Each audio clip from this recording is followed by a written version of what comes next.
हाय बाबू, कैसे हो? ठीक हो? आज बहुत दिनों के बाद मैं फिर से वीडियो बनाने जा रहा हूँ।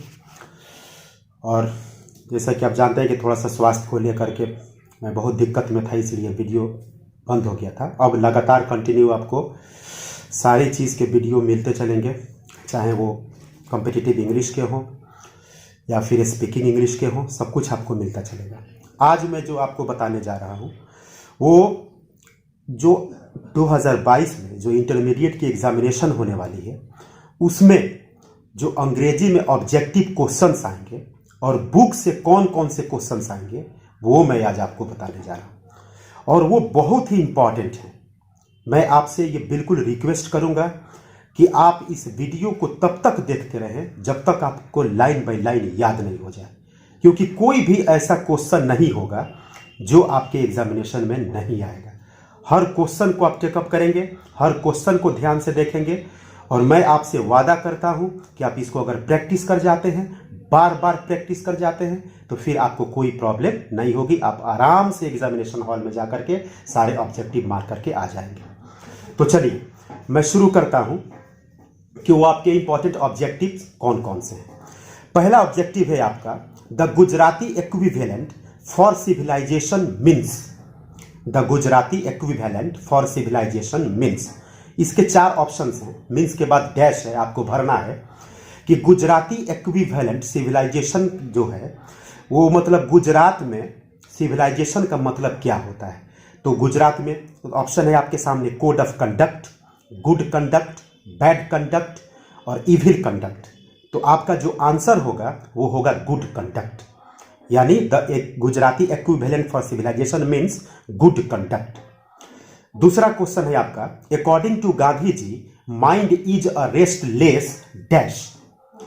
कि गांधी जी के अनुसार जो दिमाग है वो क्या है, उसके बाद भरना है। तो according to Gandhi ji mind is a restless animal है या मैन है या बर्ड है या इसमें से कुछ नहीं है। तो इसमें रेस्टलेस बर्ड होगा, क्योंकि गांधी जी ने लिखा है कि mind is a restless bird, the more it gets the more it wants and still it remains unsatisfied. तो यहां पे बर्ड आपका ऑप्शन सही होगा। उसके बाद अगला है कि Gandhi ji died at the hands of a fanatic on. Gandhi ji की मृत्यु होती है तो कब होती है?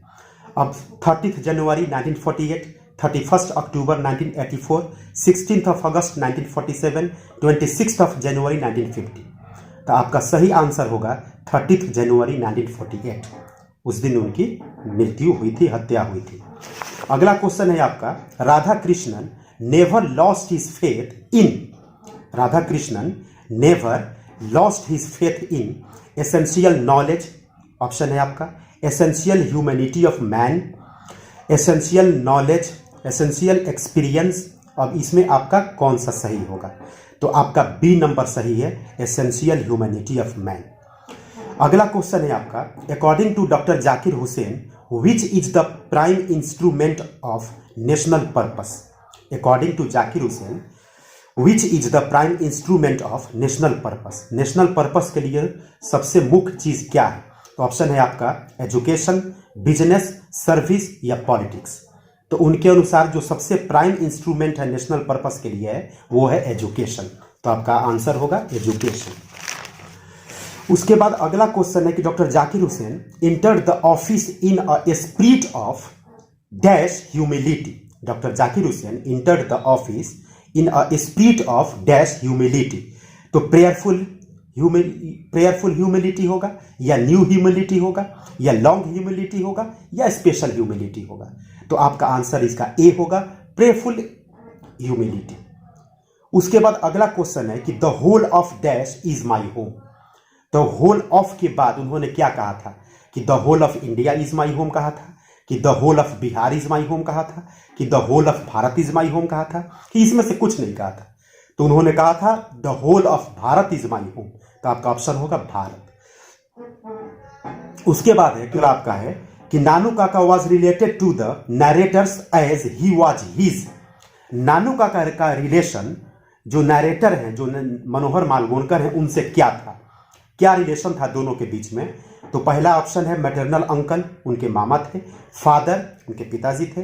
कजन या कोई भाई बहन, भाई वही लगते थे, या अंकल, क्या थे? तो नरेटर के नानू काका मैटरनल अंकल थे, मामा लगते थे, इसलिए मैटरनल अंकल आपका आंसर होगा। अगला है Martin Luther king junior talks about segregation and discrimination of. Martin Luther king junior talks about segregation and discrimination of, उसके बाद डैश, तो उसके बाद क्या आएगा? इंडियंस आएगा, ज्यूज आएगा, इंग्लिश मैन आएगा, या निग्रोज आएगा? तो नहीं, मार्टिन लूथर किंग जूनियर जो हैं वो निग्रोज के बारे में बात करते हैं, तो आपका ऑप्शन निग्रोज होगा। उसके बाद अगला क्वेश्चन है कि Martin Luther king junior believed in, Martin Luther junior believed in dash. Martin Luther जो किंग जूनियर थे वो किस चीज में भरोसा करते थे?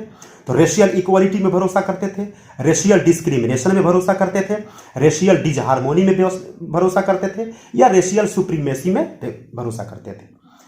तो Martin Luther king junior racial equality में भरोसा करते थे, तो आपका ऑप्शन ए होगा। उसके बाद अगला क्वेश्चन है कि Bertrand Russell was a philosopher and a, Bertrand Russell was a philosopher and a, Bertrand Russell एक फिलोसोफर थे, उसके बाद क्या थे?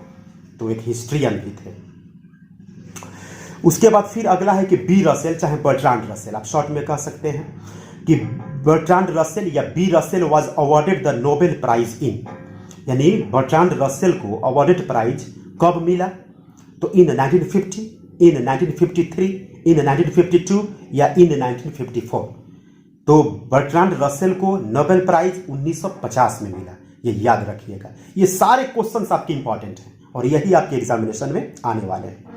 अगला है the study of human race is called.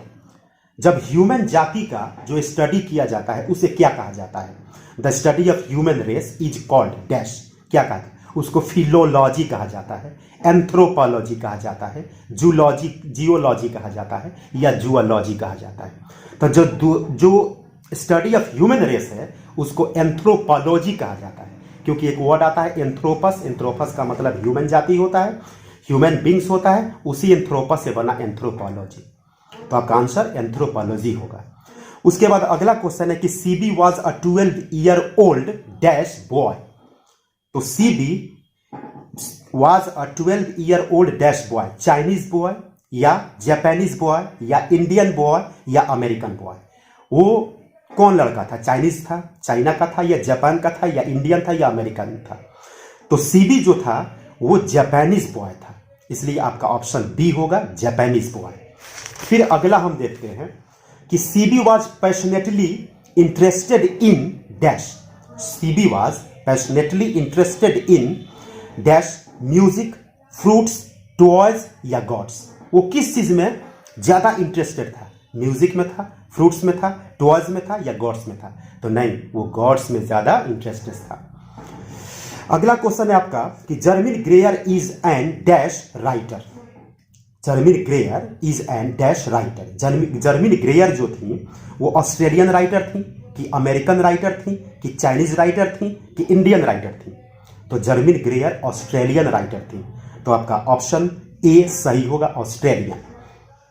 उसके बाद dash was one of the first women to graduate from Oxford University. पहले ही डैश दिया हुआ है कि dash was one of the first women to graduate from Oxford University. इनमें से कौन ऐसी मतलब लेखिका हैं जो ऑक्सफोर्ड यूनिवर्सिटी में पहली ग्रेजुएट मानी जाती हैं? तो जर्मिन ग्रेयर, डोरोथी लेफ्सेयर्स या पर्ल एस बर्ग या नॉन ऑफ दीज? तो डोरोथी लेफ्सेयर्स, यानी आपका बी आंसर होगा कि डोरोथी एल सेयर्स को, लेफ्सेयर्स को मतलब पहला ग्रेजुएट माना जाता है। उसके बाद अगला है the editorial policy of A popular daily is controlled by. The editorial policy of a popular daily is controlled by dash, यानी जो एडिटोरियल पॉलिसी है वो किसके द्वारा नियंत्रित किया जाता है? तो आपका ऑप्शन है 2 चीफ मिनिस्टर्स के द्वारा, या फिर 2 फैक्ट्रीज, या फिर द रिचेस्ट मैन, या फिर द चीफ फैक्टर्स। तो जो आपका एडिटोरियल पॉलिसी है वो 2 फैक्ट्रीज के द्वारा कंट्रोल किया जाता है, तो इसलिए यहां पर आपका ऑप्शन होगा 2 फैक्ट्रीज, यानी बी होगा। उसके बाद अगला है क्वेश्चन आपका कि the earth is a dash. The earth is a dash. अब जो द अर्थ थी वो क्या थी? स्टोरी, पोएट्री, एसे या ड्रामा। तो जो द अर्थ है वो स्टोरी थी, इस बात को याद रखिए। उसके बाद अगला क्वेश्चन है कि Pearl S Buck was an dash writer. Pearl S Buck was an dash writer. Indian writer थी, चाइनीज राइटर थी, ऑस्ट्रेलियन राइटर थी या अमेरिकन राइटर थी? तो इसमें आपका आंसर होगा डी, अमेरिकन राइटर थी। पल एस बक अमेरिकन थी, हालांकि उनके माता पिता चाइना में रहते थे, तो ये भी चाइना में थी, लेकिन ये थी अमेरिकन। फिर अगला क्वेश्चन है आपका कि Pearl S Buck came to India to see and listen to the young dash and the dash, full stop. इसमें दो भरना है दोनों जगह पर कि Pearl S Buck came to India to see and listen to the young dash and the. Pearl S Buck जो है वो भारत आई थी, तो वो दो लोगों से मिलने के लिए आई थी। पहले वो भारत के मतलब यंग, तो यंग के बाद क्या होगा? एंड द, उसके बाद क्या होगा? तो वो भारत में दो लोगों से मिलने के लिए आई थी। भारत के यंग इंटेलेक्चुअल से मिलने आई थी और यहाँ के मतलब गरीब किसान से मिलने आई थी, यानी पीजेंट से मिलने आई थी। तो इसमें आपका ऑप्शन दिया हुआ है कि girls, boys, main and women, intellectuals, peasants and non of these. तो आपका आंसर सी होगा कि पल एस बक जो भारत आई थी वो यंग इंटेलेक्चुअल से और द पीजेंट से, जो गांव में किसान रहते हैं, उनसे मिलने आई थी। उसके बाद अगला है कि who says India had always been part of the background of my life. Who says India had always been part of the background of my life. किसने कहा कि भारत जो है हमारे जिंदगी का हमेशा से ही हिस्सा रहा है? तो डोरोथी लेफ्सेयर्स ने कहा था, पल एस बक ने कहा था, बर्ट्रांड रसेल ने कहा था या फिर एच.ई. बेट्स ने कहा था? तो ये बात पल एस बक ने कहा था, यानी आपका आंसर बी होगा। फिर अगला क्वेश्चन हम देखते हैं कि Anton Chekhov began his career by writing. Anton Chekhov अपने करियर की शुरुआत क्या लिख करके किए थे? किस चीज से उन्होंने अपने करियर का शुरुआत किया? तो आपका ऑप्शन है पोएट्री, ड्रामा, कॉमिक स्केचेस या नॉवेल्स। तो एंटन चेखव अपने करियर की शुरुआत कॉमिक स्केचेस लिख करके शुरू किए थे। तो आप यहां पर कॉमिक स्केचेस आप यहां पर ऑप्शन दे देंगे, यानी सी आपका आंसर होगा। अगला क्वेश्चन है कि Lomov wants to marry dash. Lomov शादी करना चाहता था, तो किससे शादी करना चाहता था? नतालिया से शादी करना चाहता था या फ्लोरेंस से शादी करना चाहता था या जेसिका से शादी करना चाहता था या सुसान से शादी करना चाहता था? तो लोमोव नतालिया से शादी करना चाहता था। ए मैरिज प्रोपोजल का ये आपको लाइन है, जिसकी हीरोइन नतालिया थी, उसी से लोमोव शादी करना चाहता था। तो आपका आंसर ए होगा, नतालिया। उसके बाद अगला है कि Lomov and Chubukov are dash. Lomov और चुबुकोव क्या थे? इन दोनों के बीच में रिलेशन क्या था? नेबर्स थे, पड़ोसी थे, फ्रेंड्स थे, दोस्त थे, एनिमी थे, दुश्मन थे, या इनमें से कोई नहीं? तो ये दोनों एक दूसरे के पड़ोसी थे, नेबर्स थे। तो आपका ऑप्शन पहला यानी ए सही होगा, नेबर्स। उसके बाद अगला है Anton Chekhov was a dash writer. Anton Chekhov was a dash writer. अब एंटन चेखव कहाँ के राइटर थे? अमेरिकन राइटर थे, इंडियन राइटर थे, ऑस्ट्रेलियन राइटर थे या रशियन राइटर थे? तो एंटन चेखव रशियन राइटर थे, इसलिए आपका ऑप्शन डी होगा और सही डी होगा, क्योंकि वो रसिया से थे। अगला क्वेश्चन है कि Benji was dash. Benji was dash. तो बेंजी क्या था? सिंपल माइंडेड था, क्लेवर था, टिमिड था, नॉन ऑफ दीज। तो बेंजी वाज सिंपल माइंडेड। वो एकदम बेवकूफ था, सिंपल माइंडेड था। तो आपका ऑप्शन ए सही होगा। अगला है कि John Donne was a dash poet. अब जॉन डन किस प्रकार के पोएट थे? रोमांटिक पोएट थे, मेटाफिजिकल पोएट थे, नेचर पोएट थे या वॉर पोएट थे? तो जॉन डन मेटाफिजिकल पोएट थे, यानी आपका बी ऑप्शन सही होगा। अगला है कि John Donne was born in dash and died in dash. John Donne पैदा कब हुए और उनकी मृत्यु कब हुई? तो ऑप्शन है आपका 1572, 1631, 1570, 1630, 1573, 1632, 1569, 1632। तो इनकी पैदाइश 1572 में हुई और इनका डेथ 1631 में हुआ, यानी आपका ए ऑप्शन सही होगा। अगला है आपका कि O how feeble is man's power. ये एक कविता की लाइन है, O how feeble is man's power, या when thou sighest not wind. ये किस कविता से ली गई है? Are was taken from. ये जो लाइन है ये किस कविता से ली गई है? तो ऑप्शन है सॉन्ग ऑफ माई सेल्फ से ली गई है, sweetest love I do not गो से ली गई है, एन एपिटेफ से ली गई है, या स्नेक से लिया गया है। तो ये लाइन जो है वो sweetest love I do not गो से लिया गया है। तो आपका सही आंसर होगा बी, ये याद रखिएगा। उसके बाद अगला क्वेश्चन है कि Walt Whitman was born in dash. Walt Whitman की पैदाइश कहाँ हुई? इंडिया में हुई, इंग्लैंड में हुई, अमेरिका में हुई या ऑस्ट्रेलिया में हुई? तो Walt Whitman was born in America, उनकी पैदाइश अमेरिका में हुई, यानी आपका ऑप्शन सी सही होगा। फिर आगे देखते हैं, ये फिर एक कविता की लाइन है कि I loaf and invite my soul, या hoping to cease not till death. ये जो दोनों लाइन्स हैं ये किस कविता से लिए गए हैं? किस कविता से? तो यानी I loaf and invite my soul and hoping to cease not till death were taken from dash. Option है song of myself, to autumn, sweetest love I do not go, या स्नेक। तो ये आपका जो line है ये song of my self से लिया गया है, ये याद रखिएगा। फिर अगला है W.H. Auden won the Pulitzer prize in. W.H. Auden को पुलिजर प्राइज कब मिलता है? तो ऑप्शन है आपका 1948, 1950, 1952, 1946। तो यानी उनको पुलिजर प्राइज 1948 में मिलता है, यानी आपका आंसर ए होगा। उसके बाद फिर ये कविता से लाइन उठाया गया है कि nurses to the graves are gone, whispering never left and right, and the nightingale is dumb. ये 3 लाइन्स हैं, nurses to the graves are gone, या whispering neighbours left and right, या the nightingale is dumb are taken from. किस कविता से ली गई है? तो ऑप्शन है आपका song of myself, now the leaves are falling fast, my grandmother's house, या फिर एन एपिटेफ। तो ये लाइन्स जो हैं ये now the leaves are falling fast से लिए गए हैं, यानी आपका ऑप्शन होगा बी। सही उत्तर आपका बी होगा, now the leaves are falling fast. उसके बाद अगला है कि John Keats is a dash poet. John Keats is a dash poet. तो जॉन किट्स, अब ऑप्शन है कि रोमांटिक पोएट थे, मेटाफिजिकल पोएट थे, वॉर पोएट थे, या मिलंकलिक पोएट थे। तो जॉन किट्स जो थे वो रोमांटिक पोएट थे, ठीक है, कोई दिक्कत नहीं होगी। उसके बाद यानी आपका इसका आंसर ए होगा, रोमांटिक पोएट थे। फिर अगला, जॉन किट्स डाइड ऑफ।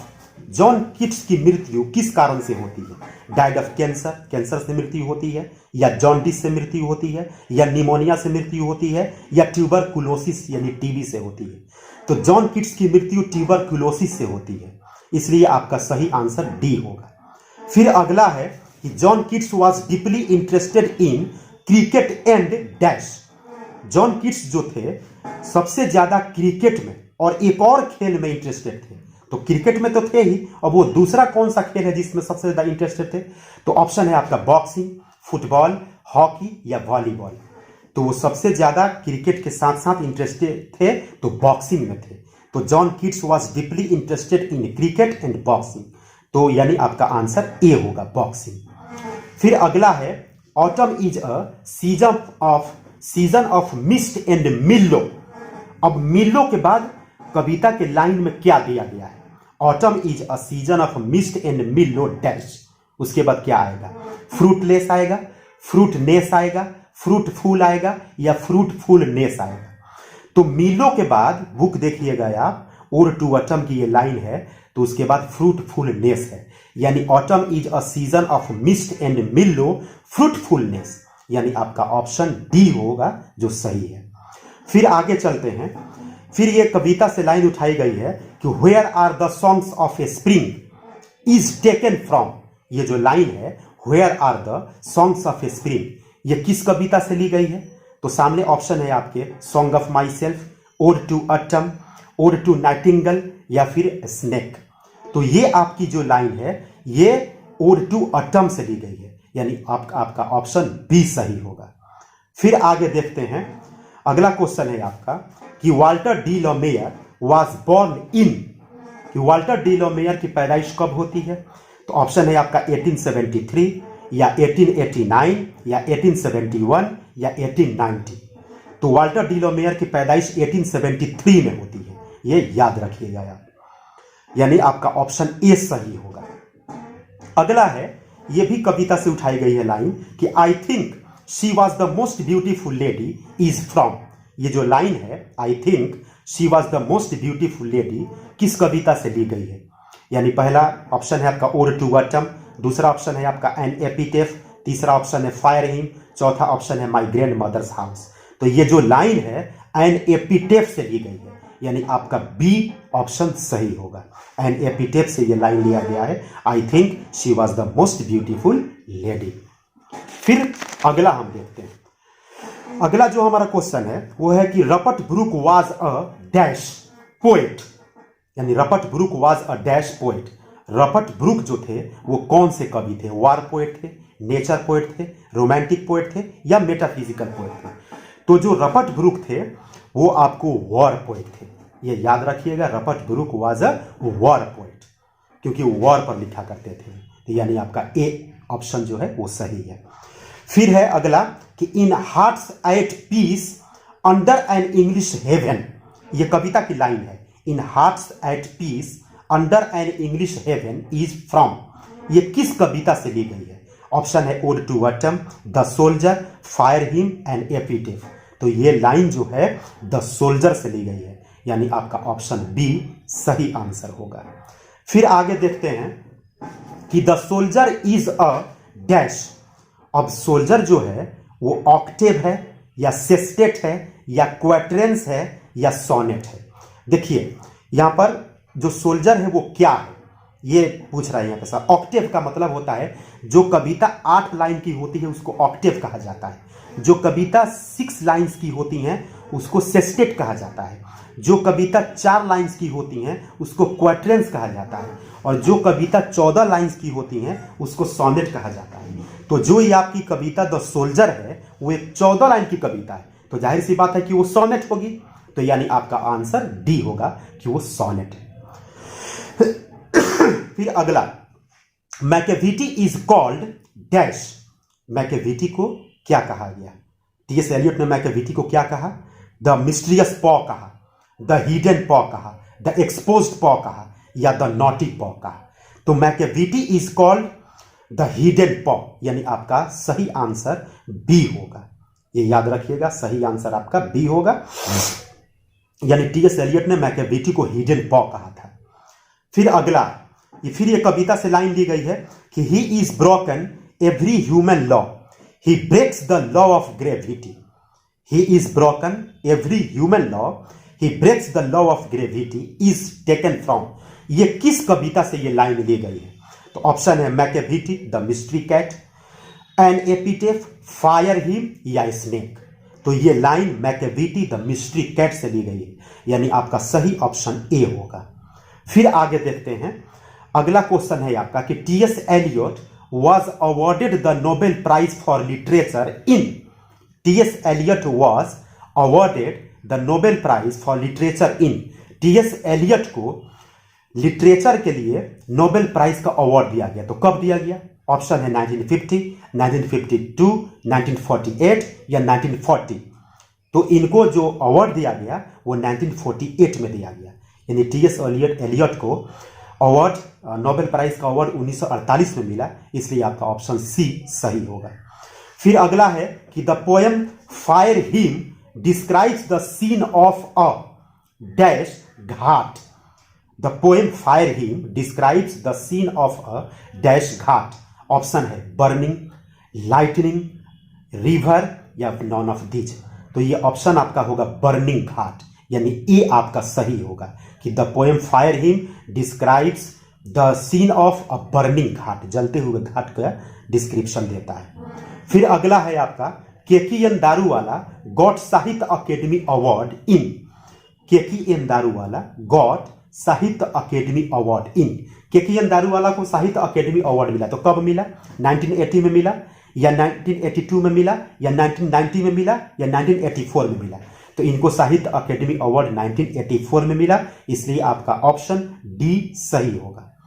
फिर आगे देखते हैं, the line I soar to save fire from the scene of forgetfulness, ये किस कविता से ये लाइन ली गई है? ये सवाल पूछ रहा है। इज फ्रॉम, यानी ये किस कविता से ली गई है? I soar to save fire from the scene of forgetfulness, या फायर हिम से ली गई है, स्नेक से ली गई है, माई ग्रैंड मदर्स हाउस से ली गई है, या sweetest love I do not गो से ली गई है?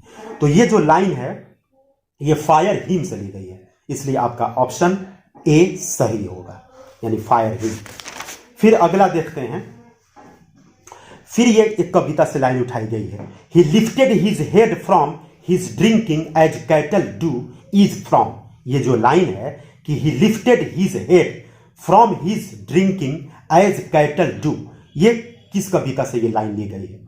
स्नेक से ली गई है, फायर हिम से ली गई है, now the leaves are falling fast से ली गई है, या ओड टू ऑटम से ली गई है? तो ये लाइन स्नेक से ली गई है, याद रखिएगा, यानी आपका सही आंसर ए होगा। फिर उसके बाद से फिर दूसरा लाइन है कि was it कावर्डाइज that I dared not kill him, was it कावर्डाइज that I dared not kill him, ये भी जो लाइन है ये भी आपका स्नेक से ही लिया गया है, ये याद रखिएगा इसमें। उसके बाद अगला हमारा क्वेश्चन है कि the snake look at the poet dash, the snake looked at the poet dash, vaguely, sadly, happily, या कंफ्यूजिंगली? तो यह इसका आंसर होगा आपको ए वॉगेली, यानी the snake look at the poet vaguely, ये चीज होगा, यानी आपका आंसर ए होगा यहां पे सही। फिर उसके बाद से अगला क्वेश्चन है कि आई lived in such a house and was proud and loved, ये किस कविता से ली गई है लाइन? देखिएगा कौन, इसमें दो लाइन है, इसमें 2-3 लाइन मैंने जोड़ा है स्पेशल, क्योंकि इसमें से कोई भी लाइन आ सकता है। पहला लाइन है I lived in such a house and was proud and loved, या my blood turned cold like the moon, या I who have lost my way and beg now at a stranger's door to receive love, ये सब line किस कविता से ली गई है? ये तीनों लाइन किस कविता की है? तो ऑप्शन है आपका ode to autumn, fire him, and epitaph, my grandmother's house.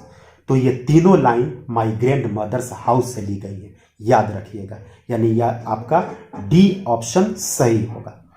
फिर अगला देखते हैं कि Kamala Das is an dash poetess, Kamala Das Indian poetess थी, या अमेरिकन पोएटेस थी, या इंडो एंग्लियन पोएटेस थी, या नॉन ऑफ दीज थी?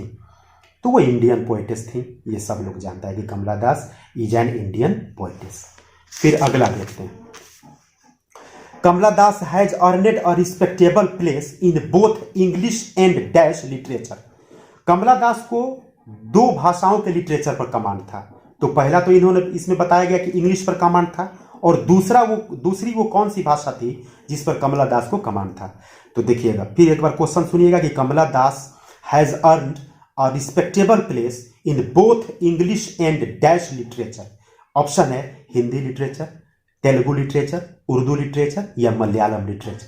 तो आपका सही आंसर होगा मलयालम लिटरेचर, यानी कमला दास को इंग्लिश के साथ साथ मलयालम लिटरेचर पर भी कमांड था। फिर अगला क्वेश्चन है आपका कि the great vowel shift took place during, the great vowel shift took place during, जो the great vowel shift took place during, किस दौर में, किस एज में ये मतलब प्लेस हुआ? तो आपका ऑप्शन है modern English, middle English, old English, British English. तो इसका सही आंसर होगा B middle English, middle English में द ग्रेट वॉवेल शिफ्ट हुआ, ये दिमाग में आप रखिएगा। उसके बाद से है कि the word drama comes from dash word, जो ड्रामा वर्ड है वो किस भाषा से निकला हुआ है? किस भाषा का शब्द है जिससे वो निकला हुआ है? तो ऑप्शन है आपका लैटिन भाषा से, या फिर स्कैंडिनेवियन से, या ग्रीक से, या अमेरिकन से। तो ड्रामा शब्द जो है वो ग्रीक भाषा से आया है, इसलिए आप इसका ग्रीक यानी सी नंबर मारिएगा। फिर उसके बाद से अगला है कि standard British English speech came to be known as. जो स्टैंडर्ड ब्रिटिश इंग्लिश स्पीच है वो जाना जाता है, सेकंड ऑप्शन लीजिएगा, सेकंड लैंग्वेज से जाना जाता है, न्यू इंग्लिश से जाना जाता है, अमेरिकन इंग्लिश से जाना जाता है, या रिसीव्ड प्रोनाउंसिएशन से जाना जाता है। तो इसका सही आंसर डी होगा, रिसीव्ड प्रोनाउंसिएशन, यानी standard British English speech came to be known as received pronunciation.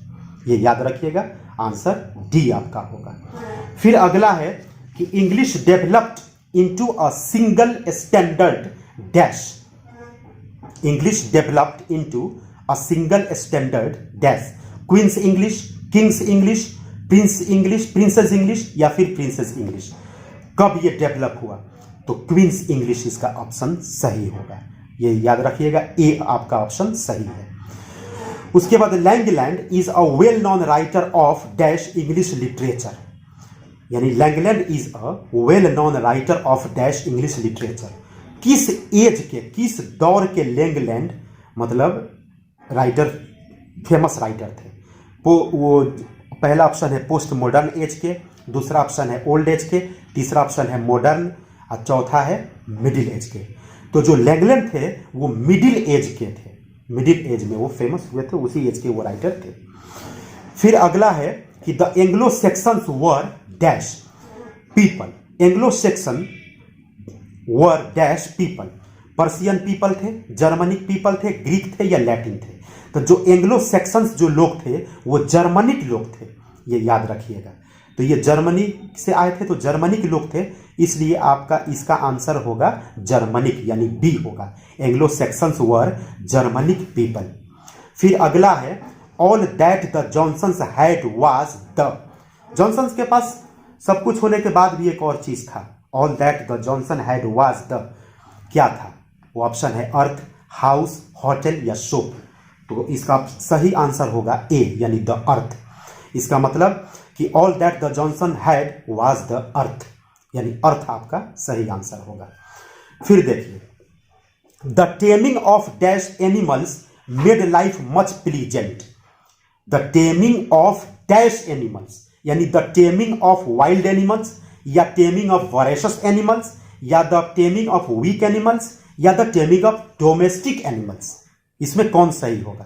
तो the taming of domestic animals made life much pleasant, यानी इसका आंसर डी होगा, डोमेस्टिक होगा। ये डोमेस्टिक भरिएगा, डी आंसर होगा इसका। फिर अगला है कि English language is dash than Sanskrit. अब इंग्लिश लैंग्वेज जो है वो संस्कृत से ओल्डर है, पहला ऑप्शन, दूसरा एंशियंट है, तीसरा यंगर है, चौथा क्लासिकल है। तो आपका यहां पर सी आंसर होगा यंगर, कि इंग्लिश लैंग्वेज जो है वो यंगर देन संस्कृत है, यानी संस्कृत के बाद आया है इंग्लिश, इसलिए उसको यंगर मानेंगे। फिर अगला है आपका कि English used from the 15th century is called. 15th century में जो इंग्लिश यूज किया जाता था उसको क्या कहा जाता था? वो कौन सा एज माना जाता था? तो old English, modern English, middle English, या पोस्ट मॉडर्न इंग्लिश? तो इसका आंसर होगा बी, मॉडर्न इंग्लिश। जो इंग्लिश यूज 15th सेंचुरी में यूज किया गया वो मॉडर्न इंग्लिश के नाम से जाना जाता है। अब मैं आपको कुछ स्पेशल बुक के नाम बताने जा रहा हूं और उसके ऑथर्स के, ये याद रखिएगा, ये बहुत ही इंपॉर्टेंट है, इसमें से आना ही आना है, नहीं वाली कोई बात नहीं। देखिए, अब तक मैंने जितना भी आपको बताया सारे क्वेश्चंस इंपॉर्टेंट हैं। आप बार बार इस वीडियो को देखिए, बार बार इसको प्रैक्टिस कीजिए, जितना प्रैक्टिस कीजिएगा, जितना याद कीजिएगा, उतना ही आपके लिए फायदा होगा। और मैं आपसे वादा करता हूं कि इससे हट करके एक भी नहीं आएगा। अब मैं आपको कुछ किताब के नाम रखने जा रहा हूं आपके सामने, और उसके ऑथर्स का नाम मैं आपको बताने जा रहा हूं, ये याद रखिएगा। देखिए, अब ये कुछ किताबें हैं बुक में आपको Macbeth, Hamlet, King Lear, Romeo and Juliet, Julius Caesar, as you like it, and Othello, ये सब ड्रामास के नाम हैं। Macbeth, Hamlet, King Lear, Romeo and Juliet, Julius Caesar, as you like it, Othello, ये जितनी books हैं ये सारी किताबों का एक ही राइटर है, वो है विलियम शेक्सपियर।